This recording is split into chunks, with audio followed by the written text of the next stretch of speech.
Our detectives have determined that Madeline was never dropped off. Instead, we believe she was already dead at the time and that Stephen Stearns moved her body. Why and how did this happen? Like, we cannot begin to process how could this happen. Our detectives are dedicated to pursuing every lead, uncovering every fact, and holding those responsible accountable. What happened to 13-year-old Madeline Soto, and will we ever see murder charges brought against the prime suspect in her death? Plus, we're breaking down more of these stunning allegations against Sean Diddy Combs as we look at who's speaking out and who is staying silent. And in the fugitive wife murder trial, should defendant Beverly McCallum take the stand? It's all coming up next for you, plus much more right here on Opening Statements.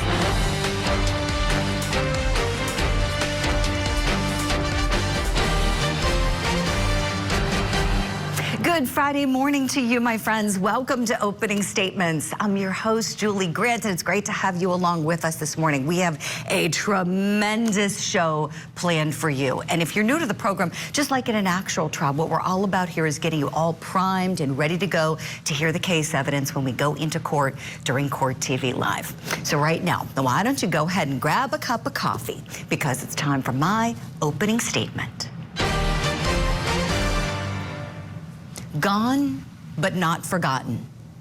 Rachel Morin is gone, but not forgotten. As we approach the beginning of April in just a couple of days, my friends, we're going to be hitting the 8-month mark from the time of her murder. She was killed back on August 5th while she was out for a jog on a trail near her Maryland home. She left behind 5 children. Her family is still grieving and missing her every single day. Her sister, you've seen come on this program, and has asked that Rachel not be forgotten, which is why I'm making my opening statement today about Rachel. Even though there isn't a new case development to share, I wish there was, that doesn't mean we shouldn't still talk about Rachel Morin. You know, many of you have sent me messages asking for updates on the case and hoping that her case won't be forgotten. And I can promise you that not on this show, it won't be. We're all about victims advocacy and fighting crime here. It may take some time, but I'm confident police will identify the scumbag who killed her. He is a dangerous scumbag. We know he invaded a home in Los Angeles and assaulted someone at that home. Police have the DNA samples they need to nail this guy on Rachel's murder. They just need to get an identification on him. These detectives, they are committed to solving Rachel's murder, and it may take some time. So in the meantime, together, let's be patient, let's be hopeful, and let's continue to remember Rachel Morin. That's my opening statement on this Friday morning. Let me know if you like it. Right now, I want to give you what's on your daily docket. He was pretty sure that Beverly had the hammer. He wasn't sure, I don't think, if Deneen held it at first or not, but he knew that Beverly held the hammer at one point.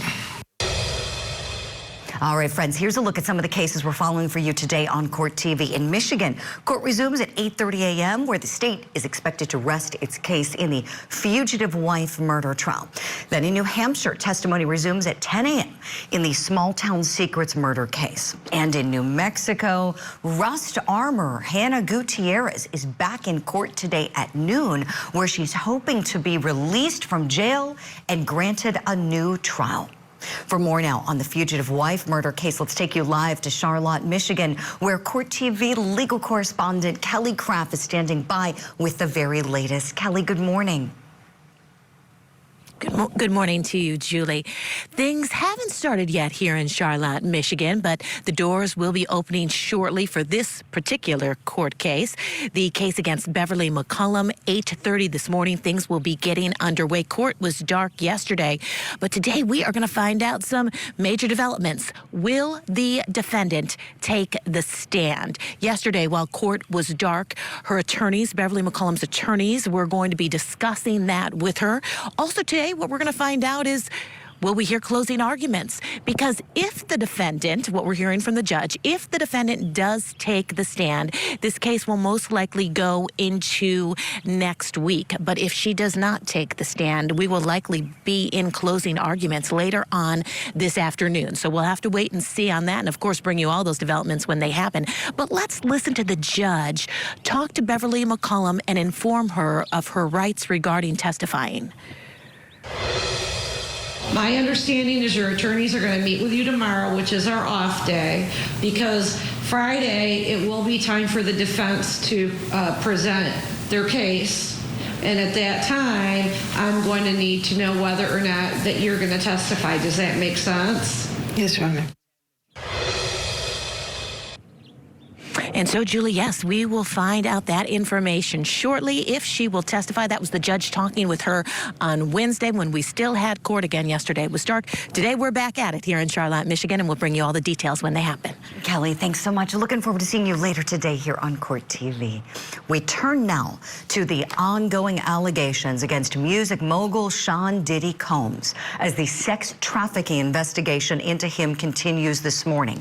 Many people are wondering who's going to speak out against his many accusers, like maybe Jennifer Lopez, who, according to Diddy's former producer, Lil Rod, was involved in a nightclub shooting with her ex back in 1999. According to Lil Rod's lawsuit, quote, Mr. Combs shared that he was responsible for the shooting in the nightclub in New York City with rapper Shine. Remember, Shine was convicted for the shooting. Now, according to Mr. Jones, the lawsuit goes on to say he shared that artist and Mr. Combs' girlfriend at the time, Jennifer Lopez, aka J-Lo, carried the firearm into the club for him and passed him the gun after he got into an altercation with another individual. Now, so far, J-Lo has yet to comment on this accusation. Let's talk about it now. I have with me retired FBI Special Agent Jennifer Coffendorfer, who's been following this one closely. Jennifer, good morning. Always wonderful to have you on this program. Can we start talking a bit about J-Lo here? Because we know that there are many famous names in this lawsuit. When we think about the story here, we know that there was the public story. We saw the public trial playing out for rapper Shine, convicted, deported because of the shooting. But recently, the woman who was shot, Natania Rubin, she went on News Nation, did an interview and said that it wasn't Shine who shot her, that it was Diddy who shot her in the face. And then that also raises the question, did Jennifer Lopez lie to the grand jury? So, Jennifer, a couple questions for you, please. Starting with, if Diddy did this shooting, not Shine, what, if anything, could happen regarding that? And if Jennifer Lopez lied to the grand jury, what, if anything, could happen to her? Well, first, on Jennifer Lopez, she could obviously be charged with perjury if it's proven that Diddy actually committed this crime and there was really just a fall guy involved. That's going to take, though, many witnesses coming forward to discredit the prior conviction. And remember, prosecutors have already proven that case. So I see it as being a bit of an uphill battle, but a lot of it does make sense. I wonder if this was a fall guy situation, Julie. Mm-hmm.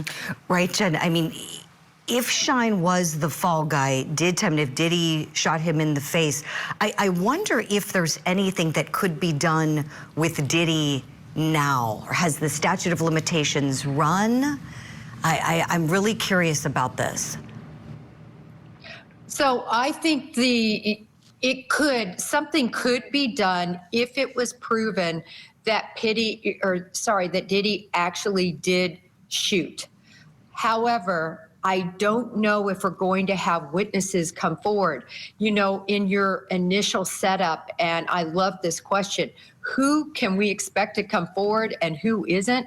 I think we're going to see a slew of more victims come forward. I'm wondering if we're going to even see Usher and Justin Bieber come forward. But I don't think we're going to see anyone come forward, Julie, that might have culpability such as J-Lo in past crimes or current allegations. Excellent point, Jennifer.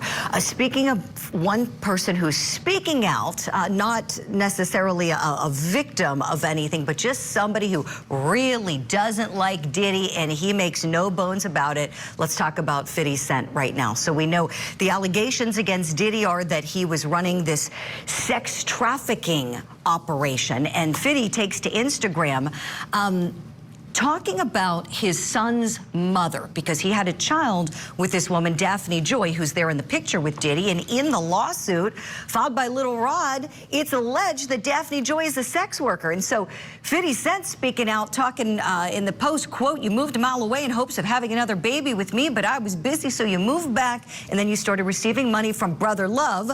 Now here we are, little sex worker." And that wasn't the only post. He's put up several posts about Diddy and poking fun at his ex, who is said in the lawsuit to be a sex worker.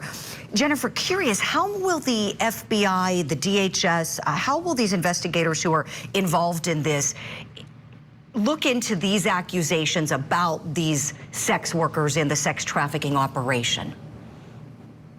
Well, the number one piece of evidence, I believe, is going to be the digital evidence, pictures, photos, recordings of actions that took place. I think that is going to be the cornerstone and bedrock of their case. This will also be enhanced by witness statements. What are these witnesses that would have been present going to say? And of course, all that must be corroborated with receipts in terms of flights. Were they actually there? Who traveled there? This is important information to figure out who they can corroborate was there that speak in terms of what they saw.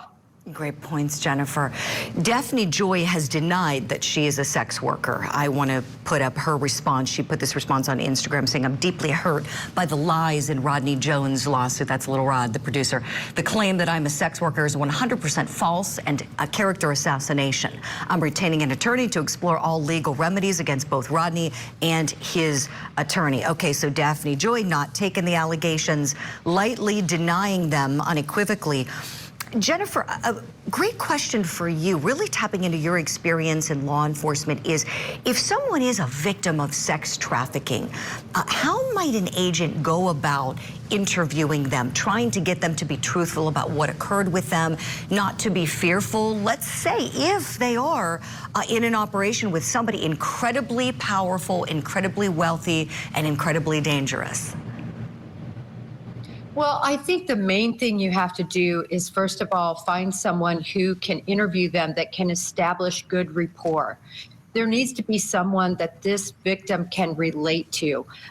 Typically, women on women do a very good job of this because a lot of women themselves have been approached in different ways, and they can connect in some way because they're both females.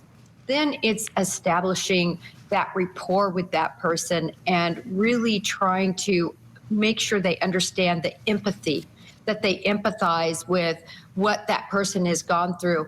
The other piece is really showing the hardcore evidence that you have as an investigator. So it's not like the victim feels like they're throwing the person under the bus, but rather investigators already know and they're just coming forward with facts. Appreciate it, Jennifer. You know, I'm looking at the lawsuit. I know you've been poring over this. It is nothing short of stunning. Stunning and sickening. As you know, I mean, it is jaw-dropping what's in this suit, what's alleged by Little Rod, who's angry because he wasn't paid by Diddy, according to him, and he's just letting it all out. Jennifer, how key of a witness do you think he may be in a criminal case if a sex trafficking case is brought against Diddy? Well, he's going to be key because he has specific allegations that he's witnessed. And so I think he is key. But again, this is not, in my opinion, why federal charges move forward. And I shouldn't say they've moved forward because nobody has been arrested and charged yet. But certainly those allegations, I believe, helped with the search warrant affidavit, but not on their face. I believe there was corroborative evidence and perhaps even an informant that could have come forward to bolster the complaint that was made. Such a great point. Such a great point, my brilliant friend. Yeah, because we're talking about Little Rod because that's what's public, that's what's been filed. We all have access to it, but who knows who else these agents are talking with pertaining to Diddy and what may or may not have occurred. Speaking of Diddy, Jennifer, he hasn't been seen. Stunning, really hasn't been seen publicly since he was pacing around the Miami airport when the DHS agents were hitting his homes in Miami and in LA. Curious, even though we're not seeing him publicly, would federal agents have eyes on him right now at this time? I don't believe so. I think that's too manpower intensive. I think how they'll keep track of him is through his attorney. There will be and continues to be open communication between the prosecutor and his attorneys. I don't see him running. He has $1 billion to use to mount his defense team, and I don't see him running, but rather he'll try to stand up and face these charges. Jennifer Coffendorfer, always great to get your thoughts. Stand by kindly if you would, please. We've got to leave the Diddy case there for now. We'll report any updates throughout the day here on Court TV if they come in. Right now, here's what's coming up next for you here on Opening Statements. He was their world, he was their guardian, and he executed them in cold blood. We know that from his admission. Chad Doerman pleading not guilty by reason of insanity. Will this new defense save his life? Plus, we're breaking down the allegations against Stephen Stearns. Will he ever be charged with Madeline Soto's murder? We'll discuss a little later in the show. Be right back. A Michigan mother accused of killing her husband and then fleeing the country. The defendant was extradited from Italy. His charred remains found in a box in a blueberry patch. The defendant could be punished with life without parole. 2 people have been convicted in this case. Was Beverly McCallum running away from a criminal past? Now it's up to a jury to decide. The Fugitive Wife murder trial. Live coverage today on Court TV.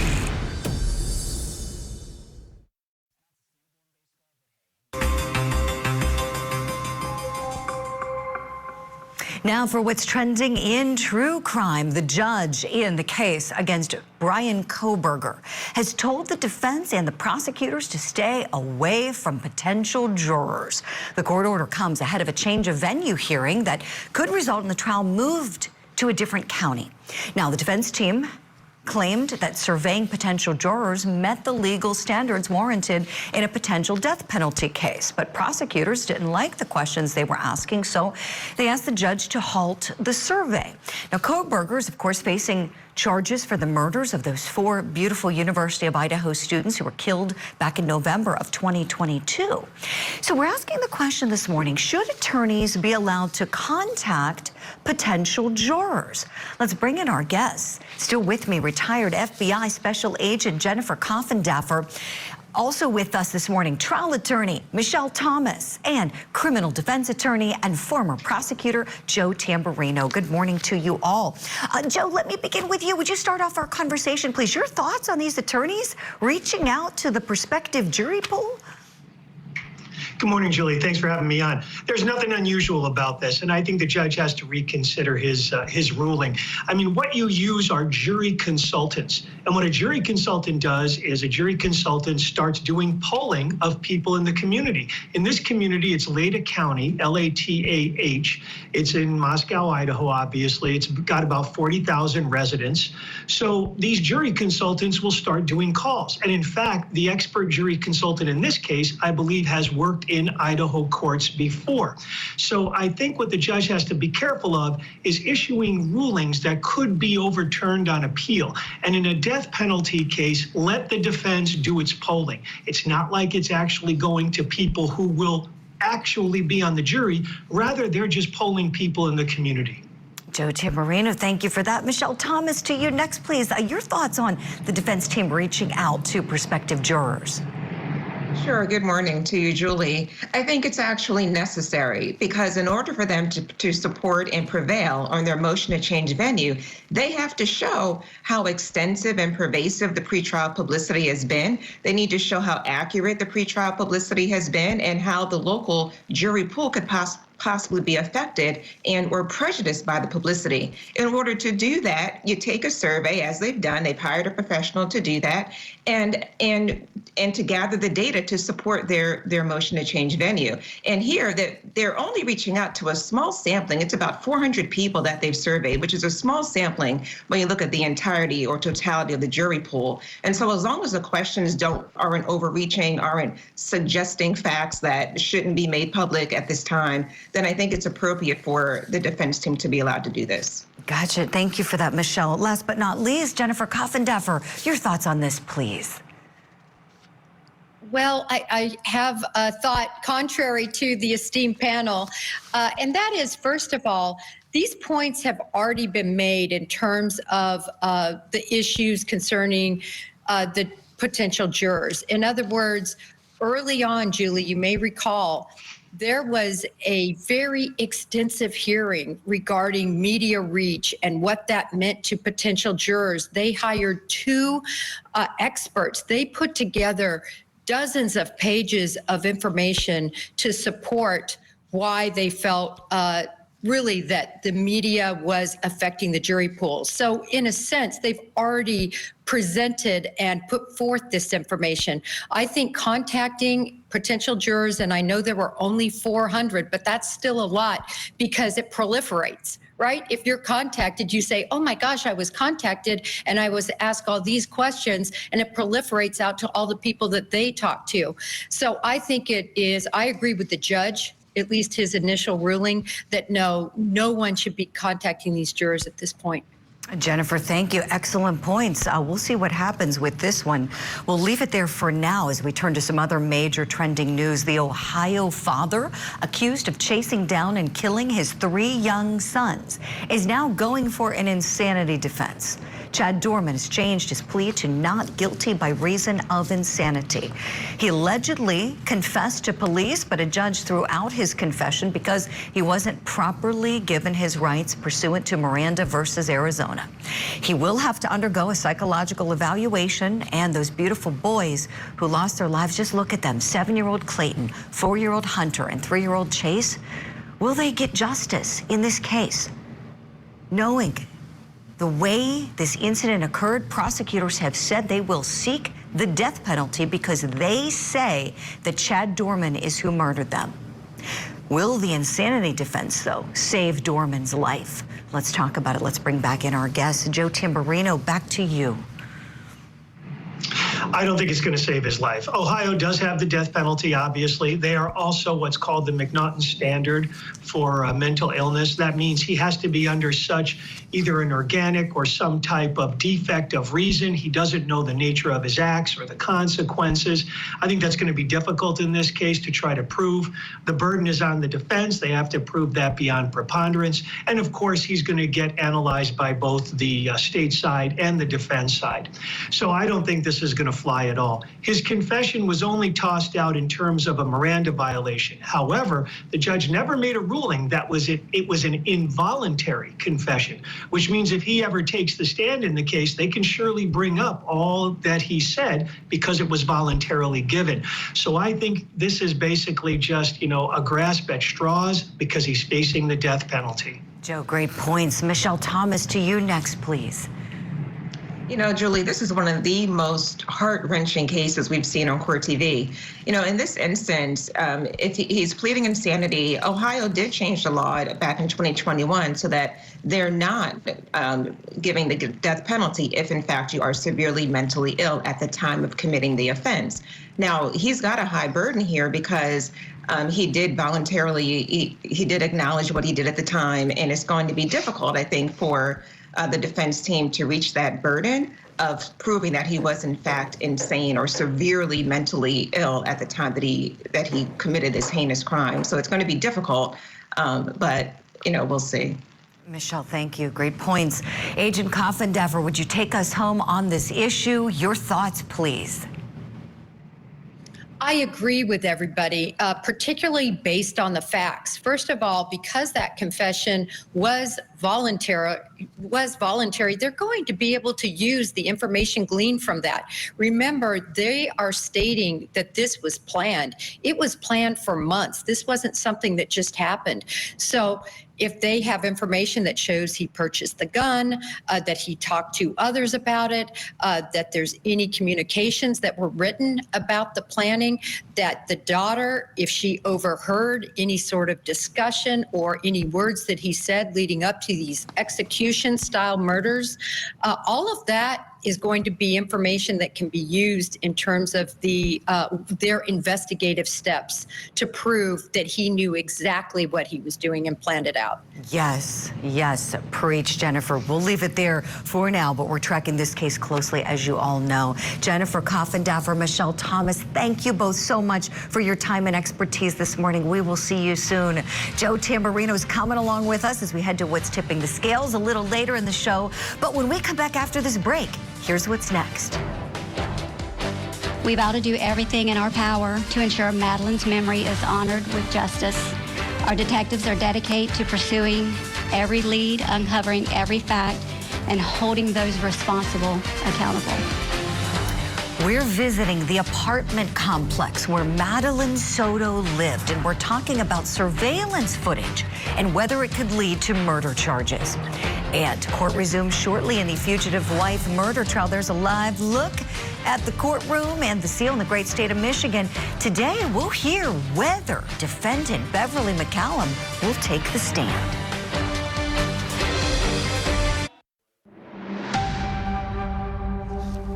Welcome back. This morning, we're spotlighting the search for justice in the death of Madeline Soto. The primary suspect in the 13-year-old's death is expected to be in a Florida courtroom later on this month. Stephen Stearns. He's the boyfriend of Soto's mother, and he's facing 60 child sex abuse charges. He's not been charged with murder, but he still could be. So when will that be?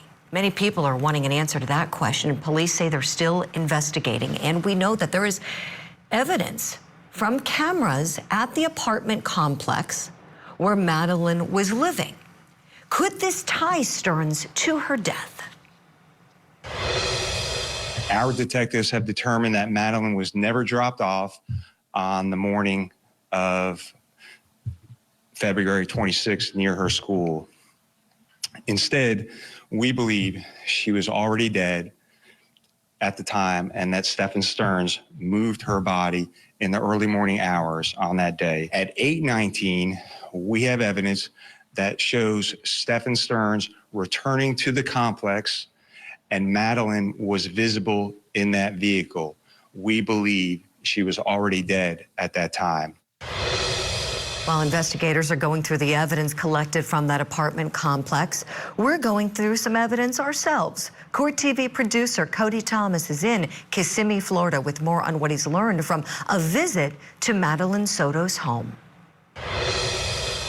Well, good morning, Julie. I visited those Venetian Bay homes to really try and get a lay of the land. Now, of course, those homes are where Madeline Soto and her family lived. It's also where suspect Stephen Stearns says he picked Madeline up from on the morning of February 26th to take her to school, which we now know is the last time she was ever seen alive.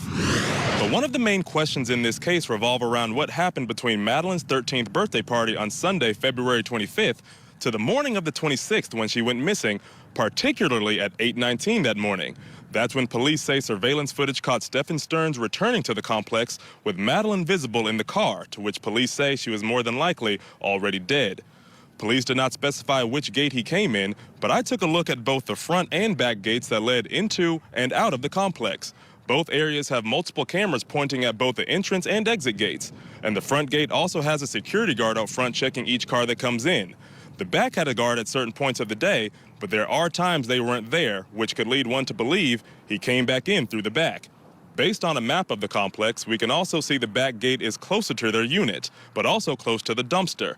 Now, that dumpster is also covered with surveillance cameras, and it's where police say Stephen Stearns is caught on camera earlier that morning on February 26th throwing away some items, which were later recovered and discovered to be Madeline's backpack and school-issued laptop. Now, this was, of course, private property, so I could not gain access fully into the inside. But based on what I could see from the outside, there seems to be cameras at almost any angle that you can take, especially at those front and back gates, which, if Stephen Stearns did return to the complex on that morning of the 26th when she went missing, he for sure would have been caught on one of those cameras. That's the latest here from Kissimmee, Florida. Julie, back to you. All right, thanks to Court TV producer Cody Thomas for following that report for us. Now let's dig in deeper into the case investigation. I have two great guests on the show this morning to help me out with it. The state attorney for Palm Beach County, Florida, Dave Ehrenberg, is with us, and retired homicide detective, currently the chief of police at Talladega College, and you've seen him on Reasonable Doubt, on Discovery ID, and the show First 48, and many more television programs, Chief Chris Anderson. Good morning to you both. Wonderful to have you. Chief, I'd love to start with you, please. How much information do you think can be gleaned from the video evidence that was able to be collected from the apartment complex where Madeline Soto was living? You know, it's vitally important for investigators to pull in as much information as they can when they are investigating cases such as this. They are building the circumstantial case. You know, you may never find out or have enough direct evidence to prove what happened to Madeline. So everything that when in a circumstantial case such as this, you have to pull as much information as you can to bring justice to the victim and her family. Most definitely, Chief. Dave Ehrenberg, to you next, please. Tapping into your experience as the head prosecutor in your office, of course, everybody's wondering, where are the murder charges, right? You know, that's the biggest question the public is asking. Curious if you think it could be because the prosecutors are working on presenting this to a grand jury so that this case could potentially be pursued as a capital case. Yes, Julie, good to be with you and the chief. Yes, that's an exception to the rule that says that we prosecutors can just file informations on all crimes. When it comes to capital crimes, you need to go before a grand jury, so that could explain part of the delay. But also, there's no rush needed for prosecutors because the chief suspect is behind bars. They've got him for a lot of serious crimes, and so they're not at risk of having him flee. And you don't want to push the button too soon on charging him, because if you do, the speedy trial clock will start running and you could lose the case if you're not prepared. So you want to make sure all your T's are crossed and all your I's are dotted before you go after this guy, and I think they will. Dave, that's such a great point about the clock ticking. Better to take your time, do it exactly right. Great point. Chief Anderson, I want to go back to you, please, on something I've been seeing a lot of questions about, and that is how Stephen Stearns, according to officials, did a factory reset on his phone before they were seized. And so many of us are wondering, does that wipe out everything, or do law enforcement officials have tools they can use to go beyond that reset and still retrieve the necessary information? One of the greatest assets in any investigation that I've seen since my years of work in homicide cases has been the increase in technology. So when you speak about what can be wiped away from phones, you know, there is while we think that, okay, a factory reset wipes everything away, it really does not erase that digital footprint. So knowing that investigators will go back and look into information that they can find to even see, and in all honesty, they found investigative gold when they did it with Stephen Stearns' phone. Appreciate it, Chief. What investigators have put in the affidavit of probable cause attached to the indictment for the child sex crimes, it's just sickening beyond sickening. We have a quick look at it, at a portion of it, and they were able to retrieve some things from the phone. They said upon reviewing the contents, several images and videos were located which depicted an apparent child with her breasts, vagina, and anal opening as the focal point of the pictures and videos. There were also pictures and videos depicting an apparent child's vagina and mouth being penetrated by a penis. And they're saying that this warrant there, where this information was extracted from for our purposes this morning, said that the incidents occurred before August of 2022, when the victim was 11 years old. Dave Ehrenberg, when you hear about that kind of abuse happening to a child, tell me your thoughts as a prosecuting attorney and what you feel about appropriate justice. As a prosecutor, you see some horrible things, Julie. You learn to compartmentalize it, but when you see stuff like this, child sex crimes, you know that true evil in the world really does exist. And if you want to apply that to this case, because I'm speaking generally here about true evil, when you have allegations like that, when you apply it to this case, it just shows you that there is motive here. So if that is the weak part, or the public and prosecutors, like, what's the motive here? Well, there you go, to cover up some horrific crime, or just the fact that someone who allegedly committed these horrific crimes would commit a murder. Well, yeah, it's not that much of a logical leap from there. He's the last one who was seen with her. He had the means, motive, and opportunity, although he's not been charged, and everyone's entitled to the presumption of innocence. You know that prosecutors are closely scrutinizing him and are working this case so that they can have an airtight case before a grand jury and then a real jury to get a conviction beyond a reasonable doubt. Boom. Dave, thank you for that. I have a clip I want to play for you both, and Chief Anderson, I'd like to come to you on the other side of this. Stephen Stearns spoke to WFTV right after Madeline went missing. Let's take a look at a little clip of what he said here. He's talking about dropping her off, and then we'll chat on the other side about whether he seems suspicious. I dropped her off. Everything looked fine when I drove away. It's the last time we saw her. What were the conversations that y'all had in the car when you dropped her off? Not much. She was asleep for most of the way. Told her have a good day at school when she got out, and I love her. She said, thanks, love you too. That was it. Chief, what do you think of this guy here?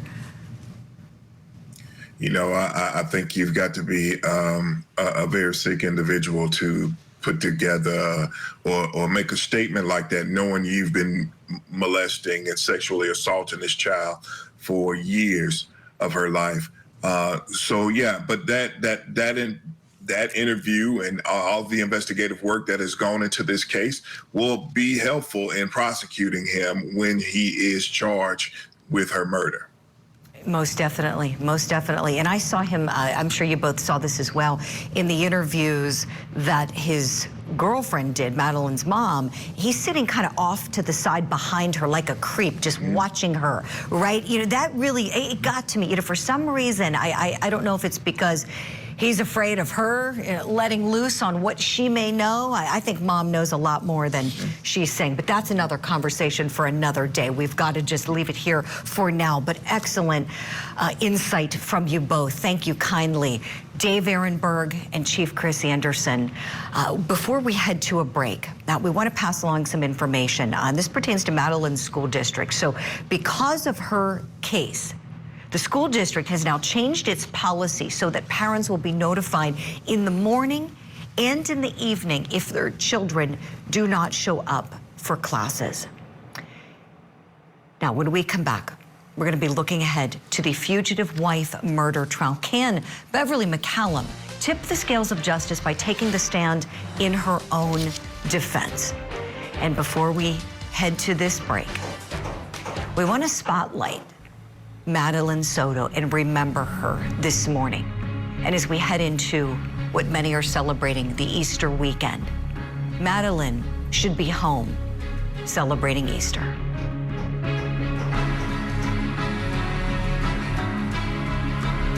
A Michigan mother accused of killing her husband and then fleeing the country.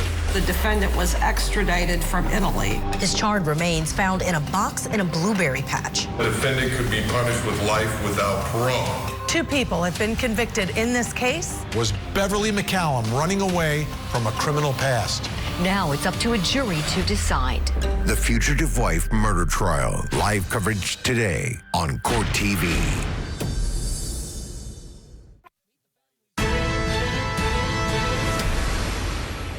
Now, for what's tipping the scales of justice, prosecutors are expected to rest their case today in the fugitive wife murder trial. And then Beverly McCallum's defense team will get their chance to present a case if they so choose.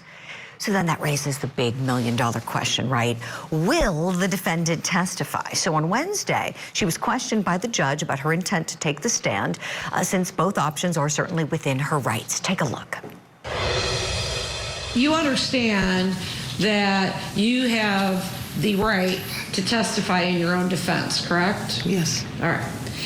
But do you also understand that if you take the witness stand and testify, that means the prosecutor gets to cross-examine you? Do you understand that? Yes, I do. My understanding is your attorneys are going to meet with you tomorrow, which is our off day, because Friday it will be time for the defense to present their case. And at that time, I'm going to need to know whether or not that you're going to testify. Does that make sense? Yes, Your Honor. So, will Beverly McCallum testify to dispute the hard facts being brought against her? She's got quite a story to tell. Remember, she's alleging that she's a victim of abuse at the hands of the victim, in this case, Robert Caraballo. We have a great guest standing by to talk about it with us, criminal defense attorney and former prosecutor Joe Tamburino. Okay, Joe, so the bad facts against Beverly point to her really being the mastermind behind all of this. We know that others were definitely involved. Her daughter, Deneen Ducharme, we know her friend, Chris McMillan, but she's said to be the one who really wanted Robert Caraballo dead the most. Do you think it would be worth it to try to go up against those bad facts? I don't think so. I think that she wants to testify. I think somebody like this thinks that they could try to spin the wheels and, get their story across and convince a few jurors. But I think she would be eviscerated on cross-examination. I mean, look, she's got, quite a history. She was on the run. I mean, she went from Pakistan to Italy. She has all these prior statements about, oh, well, Mr. Caraballo, he disappeared, he left you. She's got Ducharme, she's got McMillan going to testify against her. Yes, of course, they're convicted felons, one's serving life in prison, one's getting at least 15 years. But the jury could still believe them. So I think that she's up against the wall. I would imagine her attorneys are going to tell her, I don't think you should testify. It's only going to get worse. But I would think she would want to. Yeah, Joe, I was just going to ask you that. I'm glad you said that. If she were your client, tell us a little bit about what the conversation may sound like with you advising her and kind of talking her through her rights and your best advice as her counsel.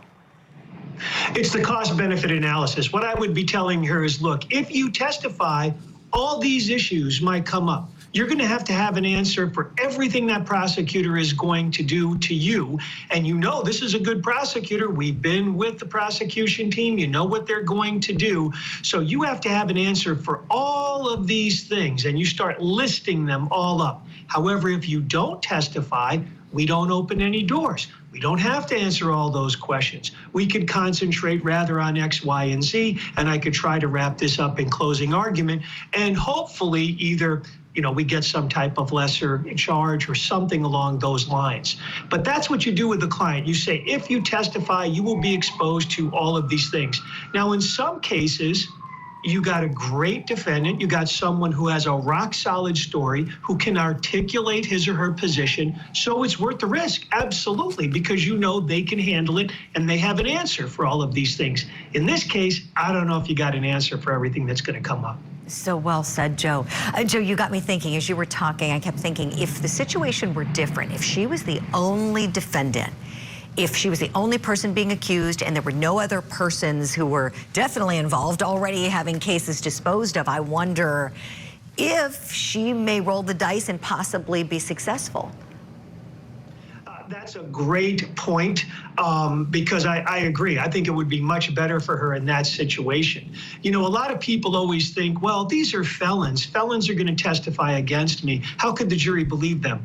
Jurors believe felons all the time. All of your gang cases, organized crime cases, drug cases. I mean, many times as a prosecutor, you're calling felons to the stand. So I agree. If they didn't have McMillan and Ducharme, it would be a different scenario. Joe Tamburino, you are so right. Felons make cases many times for prosecutors. You are absolutely right. That is the reality in criminal court. Joe Tamburino, I'm so glad we have you on the show today. Thank you kindly. That is all for this episode of Opening Statements, my friends. If you want to watch the episode again or share it, go right ahead. Go to courttv.com to do it. When we come back, we're going live to Michigan for the fugitive wife murder trial.